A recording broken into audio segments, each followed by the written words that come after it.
تم تینوں کے سوا یہاں میرا ہمدرد کون ہے؟ کوئی نہیں، کوئی بھی نہیں۔ فاطمی خلافت کے نعرے لگانے والے کہاں گئے؟ اس نے دل پر ہاتھ رکھ لیا اور کرود بدل لی۔ وہ تکلیف میں تھا۔ اتنے میں قاصد کمرے میں آیا اور کہا، امیر مصر نے آنے سے انکار کر دیا ہے۔ بد نصیب صلاح الدین۔ الواجد نے کراہنے والے لہجے میں کہا، میرے مرنے سے پہلے ایک بار تو آ جاتا۔ صدمے نے اس کی تکلیف میں اضافہ کر دیا۔ اس نے نحیف آواز میں رک رک کر کہا، اب تو میری لونڈیاں بھی میرے بلانے پر نہیں آتی۔ امیر مصر کیوں آئے گا؟ مجھے گناہوں کی سزا مل رہی ہے۔ میرے خون کے رشتے بھی ٹوٹ گئے ہیں۔ ان میں سے بھی کوئی نہیں آیا۔ وہ میرے جنازے پر آئیں گے اور محل میں جو ہاتھ لگا اٹھا کر چلے جائیں گے۔ وہ کچھ دیر کراہتا رہا۔ دونوں تیماردار عورتیں پریشانی کے عالم میں اس کی باتیں سنتی رہیں۔ ان کے پاس تسلی اور حوصلہ افزائی کے لیے بھی جیسے کوئی الفاظ نہیں رہے تھے۔ ان کے چہروں پر خوف سا طاری تھا، جیسے وہ کہ اس قہر سے ڈر رہی تھیں جو بادشاہ کو گدا اور امیر کو فقیر بنا دیتا ہے۔ دونوں نے چونک کر دروازے کی طرف دیکھا۔ ایک سفید ریش بزرگ کھڑا تھا۔ وہ ذرا رک کر اندر آیا اور الواجد کی نبضہ پر ہاتھ رکھ کر کہا، السلام علیکم، میں امیر مصر کا طبیب خاص ہوں۔ انہوں نے مجھے آپ کے علاج کے لیے بھیجا ہے۔ کیا امیر مصر میں اتنی سی بھی مروت نہیں رہی کہ آ کے مجھے دیکھ جاتا؟ الواجد نے کہا، میرے بلانے پر بھی نہ آیا۔ اس کے متعلق میں کچھ نہیں کہہ سکتا۔ طبیب نے کہا، انہوں نے مجھے آپ کے علاج کے لیے بھیجا ہے۔ میں یہ کہنے کی جرات نہیں کروں گا کہ اتنے بڑے واقعہ کے بعد جس میں باقاعدہ جنگ ہوئی اور ہزاروں جانیں ضائع ہو گئیں، امیر مصر شاید یہاں نہیں آئیں گے۔ انہیں آپ کی صحت کا فکر ضرور ہے۔ ایسا نہ ہوتا تو وہ مجھے آپ کے علاج کا حکم دے دیتے۔ اس حالت میں آپ ایسی کوئی بات ذہن میں نہ لائیں جو آپ کے دل کو تکلیف دیتی ہے، ورنہ علاج نہیں ہو سکے گا۔ میرا علاج ہو چکا، الواجد نے کہا۔ میرا ایک پیغام غور سے سن لو۔ صلاح الدین کو لفظ بے لفظ پہنچا دینا۔ میری نبضہ سے ہاتھ ہٹا لو۔ میں اب دنیا کی حکمت اور تمہاری دعائیں سے بے نیاز ہو چکا ہوں۔ سنو طبیب، صلاح الدین نے کہنا کہ میں تمہارا دشمن نہ تھا، میں تمہارے دشمنوں کے جال میں آ گیا تھا۔ یہ بدقسمتی میری ہے یا صلاح الدین کی کہ میں اپنے گناہوں کا اعتراف اس وقت کر رہا ہوں جب میں ایک گھڑی کا مہمان ہوں۔ صلاح الدین سے کہنا کہ میرے دل میں ہمیشہ تمہاری محبت رہی ہے اور تمہاری محبت کو ہی دل میں لیے دنیا سے رخصت ہو رہا ہوں۔ میرا جرم یہ ہے کہ میں ضرور جواہرات اور حکمرانی کی محبت بھی اپنے دل میں پیدا کر لی، جو اسلام کے احترام پر غالب آ گئی۔ آج سب نشے اتر گئے ہیں۔ وہ لوگ جو میرے پاؤں میں بیٹھا کرتے تھے، وہ بیگانے ہو گئے ہیں۔ وہ لونڈیاں بھی میرے مرنے کی منتظر ہیں جو میرے اشاروں پر ناچا کرتی تھیں۔ میرے دربار میں اری رقص کرنے والی لڑکیاں مجھے نفرت کی نگاہوں سے دیکھتی ہیں۔ انسان کی سب سے بڑی غلطی یہ ہے کہ انسان کسی انسان کے گناہوں کا بوجھ اٹھا سکتا۔ ان کم بختوں نے مجھے خدا بنا ڈالا، مگر آج جب حقیقی خدا کا بلاوا آیا ہے تو مجھ پر یہ حقیقت روشن ہوئی ہے۔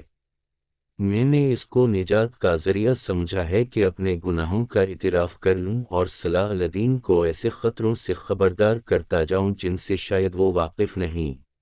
اسے کہنا کہ میرے محافظ دستے کا سالار رجب زندہ ہے اور سوڈان میں کہیں روپوش ہے۔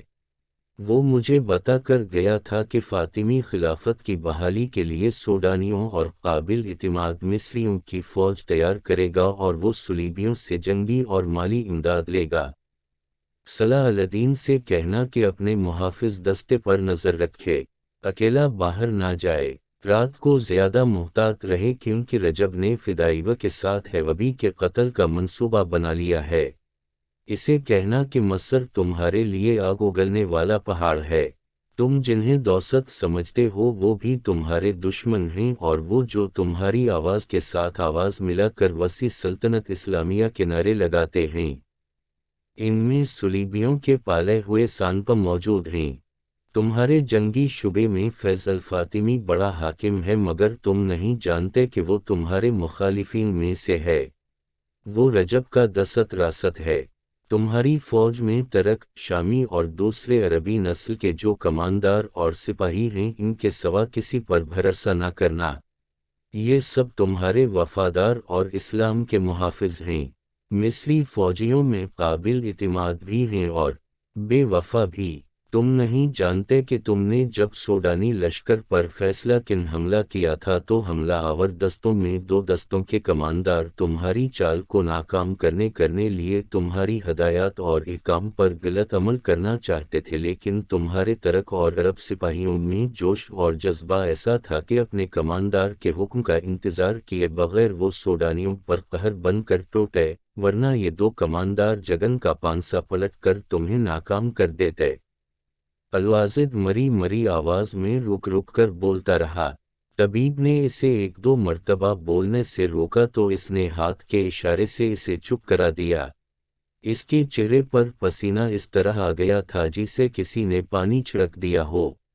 دونوں عورتوں نے اس کا پسینہ پونچھا، لیکن پسینہ چشمے کی طرف پھوٹتا آ رہا تھا۔ اس نے چند ایک اور انتظامیہ اور فوج کے حکام کے نام بتائے جو سلطان ایوبی کے خلاف سازشوں میں مصروف تھے۔ ان میں سے زیادہ خطرناک فدائی تھے جن کا پیشہ پورا اصرار قتل تھا۔ وہ اس فن کے ماہر تھے۔ الوازد نے مصر میں صلیبیوں کے اثر و رسوخ کی بھی تفصیل سنائی اور کہا، انہیں مسلمان نہ سمجھنا، یہ ایمان فروخت کر چکے ہیں۔